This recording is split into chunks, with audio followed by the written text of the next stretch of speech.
Hello, my name's Roger D. Score.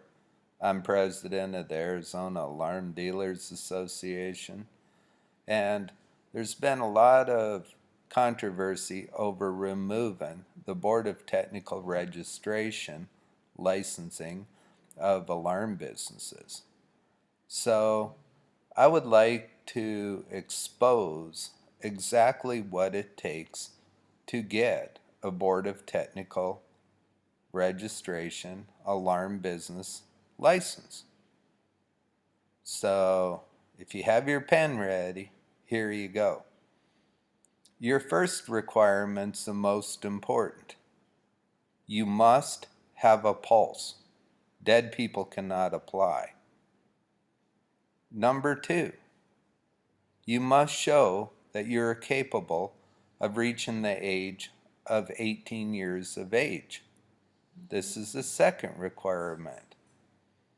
The third requirement is you must be capable of getting fingerprints and passing a state background check. And the fourth requirement shows your education. You must be able to sign your name on the application. If you can complete all 4 of these, you can become an Arizona state licensed alarm business. Now, also, the Arizona Register of Contractors, who has licensed alarm businesses for many, many years, has a licensing requirement. The licensing requirement of the Register of Contractors also requires you must be 18 years of age. You must have a pulse. You dead people cannot apply for it either. And the Arizona Register of Contractors requires anybody applying for their license to be able to show they have at least 4 years experience in the trade they are applying for.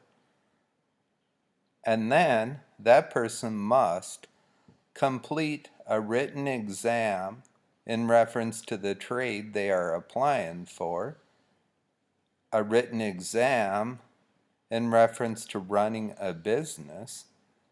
They must also purchase bonding. They must pay into a recovery fund. And the same as the BTR, they must have the educational experience to sign their name on the application. So, what does BTR provide to the consumer?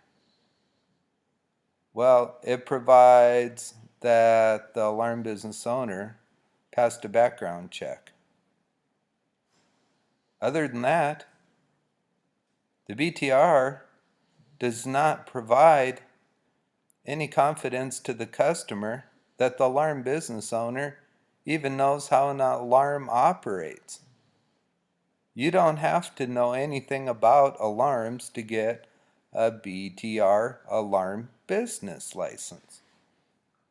So, what happens if something goes wrong and you have a problem with the alarm business? Well, the BTR has no authority to take any action if you complain to them.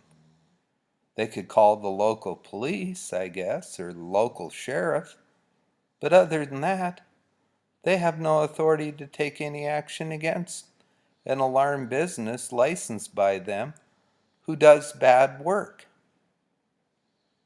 What authority does the Register of Contractors have? Well, the Register of Contractors has the ability to immediately contact the contractor and allow him time to go out and correct the problem.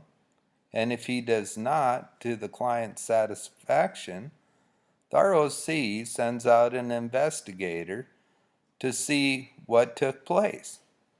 If that investigator finds the contractor to be at fault, the contractor then must clean it up.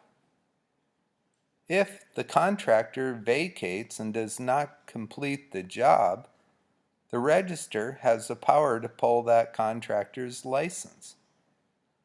And then the Register of Contractors has a recovery fund to help the consumer resolve the issue. So as a consumer, how would you like to purchase a home that had an alarm installed by a BTR licensed alarm business who had no Register of Contractors license? What quality of work do you think would be done? So this brings us to, why is corporate America attacking HB 2504 that would end Board of Technical Registration licensing? Why would corporate America want to get rid of that bill? The bill to stop BTR licensing. Well, this comes down to expenses. Corporate America wishes to reduce their payroll expense. Corporate America also wishes to reduce healthcare costs. Currently, if a corporation wishes to turn an existing employee into a 1099 employee and remove them off their payroll, that employee would be required to obtain a Register of Contractors license. Well, them employees usually don't have 6 months experience, much less the 4 years required by the Register of Contractors. Also, the employee does not have the capability of passing a business exam, because the register wants to make sure you have the capability of running a business. And that employee also, more than likely, does not have the capability of passing a trade exam.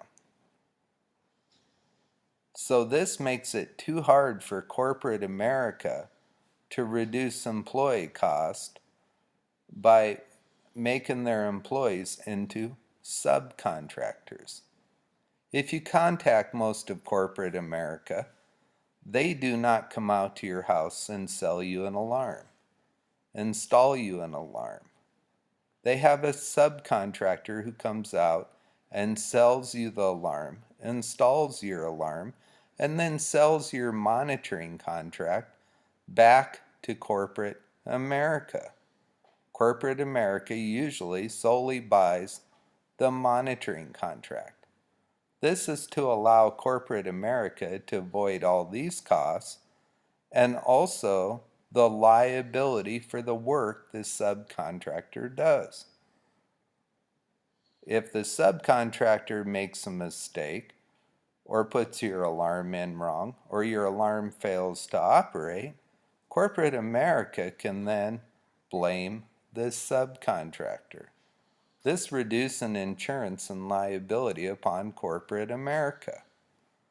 So, when people oppose HB 2504, claiming they are worried about the safety of the children, keep in mind, all corporate America cares about is the bottom dollar, the profit. They don't care about the children. They don't care about their own employees. All they care about is how much money they make at the end of the day. Thank you, and please support HB 2504.